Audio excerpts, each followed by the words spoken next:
Presidente, o Estado de Minas Gerais pode quebrar a qualquer momento caso o Zema não consiga fazer a renegociação da dívida que ele mesmo causou. Vejam bem, gente, o Zema vai ter que vender a CEMIG, a Copasa, a Codemig e entregar a Universidade Estadual de Minas Gerais para poder tentar abater as dívidas que ele fez ao nosso Estado. Tudo isso somado, CEMIG, Copasa, Codemig, UEG e várias outras estatais dos mineiros não representam, só para vocês terem ideia, 20% de quanto o Zema deve pro presidente Lula, pro governo federal. Pra vocês terem ideia do que esse cara que disse que quer ser candidato a presidente quebrou o Estado e tá agora tendo que vender tudo dos mineiros para tentar pagar a parcela da dívida. Não tá fácil. E se o Zema não conseguir um grande acordo, o nosso Estado vai falir. E aí, professores e servidores, se preparem que o bicho vai pegar. Para assuntos relevantes, vereador Braulio Lara. Pedro Rousseff, eu vou te contar uma coisa, viu? Eu tento não vir nesse microfone aqui, mas diante de tantas mentiras, a gente tem que pegar e fazer um contraponto. Primeiro, eu queria fazer uma pergunta direta ao senhor. Onde que tem os 300 bilhões que o Lula está trazendo da China, sendo que a Itatiaia deu agora, que era 27 bilhões? Então está faltando aí 273. Depois você pega e posta lá nas suas redes sociais, faz um videozinho mostrando o que é a relação de investimentos para compor os 300 bilhões que o senhor disse aqui neste microfone. E o senhor usou esse mesmo microfone aqui para vir falar um monte de baboseira sobre o maior problema de fato que Minas Gerais tem que encarar, que é pagar essa dívida absurda do Estado perante a União. Essa dívida que foi contratada em governos anteriores, mas foi no governo Pimentel que ela acabou de ir para as cucuias, sem nenhuma amortização, sem nenhuma solução.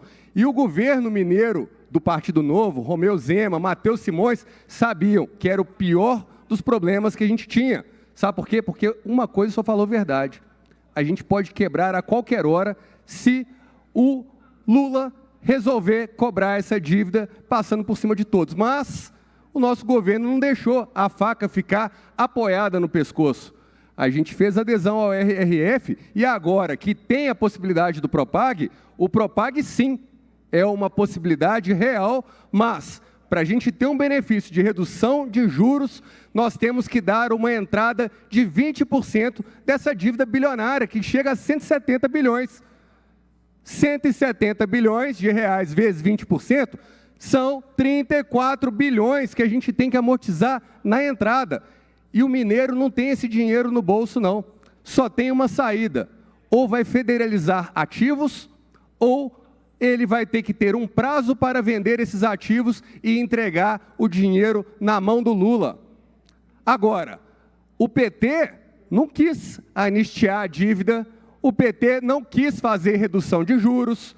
Tudo isso podia ter sido solução para um Estado que realmente está endividado há muito tempo. Agora, um fato que vocês petistas não gostam de falar de jeito nenhum é que o governo Zema não contraiu nenhum real de dívida durante esses 2 mandatos. Nenhum real de dívida. O que a dívida está crescendo são esses juros exorbitantes, juros impagáveis, juro de agiota, e que a União devia tomar a vergonha na cara e sim tirar os juros para que o cidadão mineiro tivesse um alívio nas contas, porque essa dívida, no final das contas, todos nós mineiros é que vamos pagar. Artigo 94, presidente. Referido. É muita baboseira que o vereador fala só para poder falar o seguinte: o Zema quebrou o Estado e agora nós mineiros temos que pagar. A verdade é uma só, muito crua. O Zema quebrou e o Braulio está aí falando, várias bababá. Resumo, nós mineiros teremos que pagar pela má gestão do Zema. Tenho certeza que se o Braulio, a Fernanda e a Marcela fossem os governadores, seria uma gestão muito melhor. Os três são muito mais qualificados que o banana do Zema. O comedor de casca de banana, pelo amor de Deus, né, gente? Então é muita ladainha, muito frufru para poder falar que o Zema quebrou e nós temos que pagar. Obrigado, presidente. Obrigado, vereador. Artigo 94, por favor.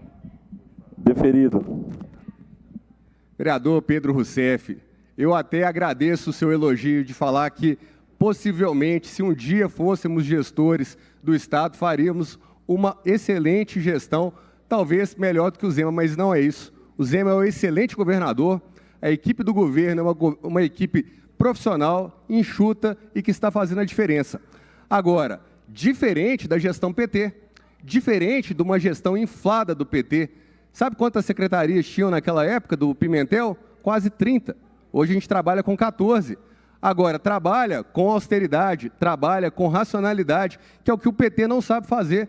Olha o governo federal, A gente está só inchando a máquina. Cada vez mais o cidadão brasileiro está vendo um risco iminente de colapso de contas públicas, que é quando você não tem o dinheiro para pagar todos os custos, as suas receitas não são suficientes e você começa a se endividar. E eu tenho certeza, vereador Pedro Patrus, pela sua qualificação, pela escola por onde você passou, eu tenho certeza absoluta que você sabe o que eu estou dizendo. Então, não adianta vir aqui também soltar palavras ao vento e colocá-la na sua rede social super engajada, que a verdade, ela se revela logo à frente. A verdade é que o governo Zema botou ordem na casa a partir de uma gestão terrível do governador Fernando Pimentel, do PT. Essa é a verdade. Agora, só para complementar, eu te pedi, faço o desafio novamente. Relaciona na sua rede social quais são os 300 bilhões de investimento, porque a Itatiaia deu 27, você já levou o negócio para 300 bilhões. E aí, qual que é a verdade? Porque a gente fica na dúvida, o que é verdade nesse governo PT.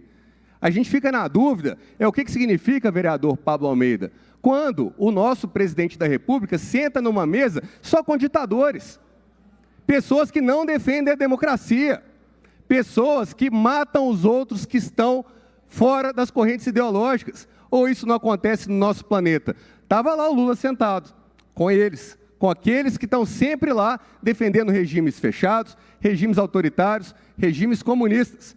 Uai, que ótimo, né? Lula está lá com o o ditador da Coreia do Norte, é com Cuba, é o ditador Nicolás Maduro, é toda a corja internacional que defende a opressão.